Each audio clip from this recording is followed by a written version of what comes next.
तो दोस्तों स्वागत है हमारे नए एक टाइम ट्रेवल के एपिसोड में। तो फिर से 2025 इस साल में एक टाइम ट्रेवल देखा गया। कहानी वैसी ही जैसे पहले एक आदमी टाइम ट्रेवल करके आया था और वो आदमी गायब हो गया। तो पहले जानते हैं उस आदमी के बारे में जिसका इस औरत के साथ कुछ कनेक्शन था टाइम ट्रेवल। ईयर 1954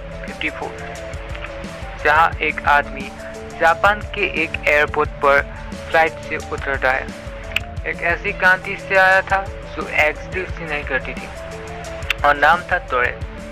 ये वाली घटना बहुत जानते हो और बहुत नहीं। एक बार दोनों फ्लाइट से आए थे।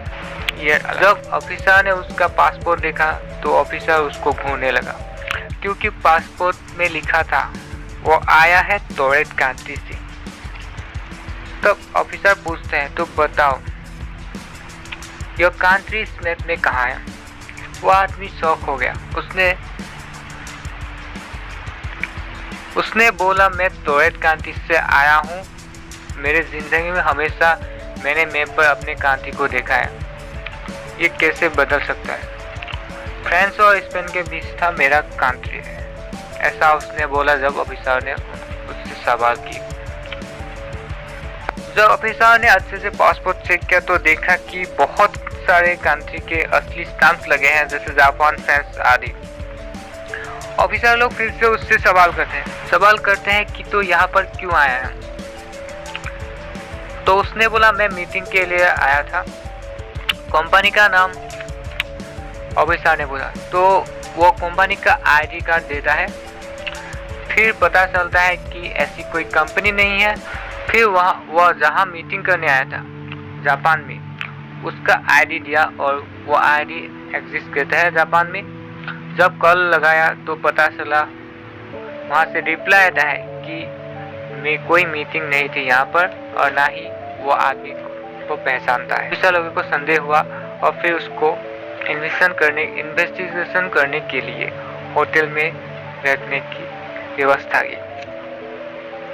फिर अगले दिन देखा कि वो गायब हो गया और ना ही कोई दरवाजा अलग से था, सिर्फ दीवार थी और पुलिस के पास भी जो डॉक्यूमेंट्स या पासपोर्ट था वो गायब हो गया। अब आते हैं फिर 2025 ईयर में उस वोमेन के बारे में जो न्यूयॉर्क एयरपोर्ट पर उतरती है। जब उसने पासपोर्ट दिखाया पासपोर्ट रियल लगता था लेकिन कंट्री का नाम टोरिंजा था। पूरी दुनिया में नहीं थी वो कंट्री और इस पासपोर्ट पर भी असली स्टैम्प थे जैसे कि जापान, इटली, जर्मन आदि। और वो जा रही थी टोरिंजा से फ्रांस। अब इन दोनों का एक कॉमन फैक्ट है जो फ्रांस और स्पेन के बीच है वो कंट्री। हाँ, नाम थोड़े सिमिलर है टोरिंजा और टोरे। और एक बार वो दोनों फ्लाइट से आए थे। तो आपको क्या लगता है कि यह सच में टाइम ट्रेवल है या एक स्टोरी? आप कमेंट्स पे अपना राय जरूर दें।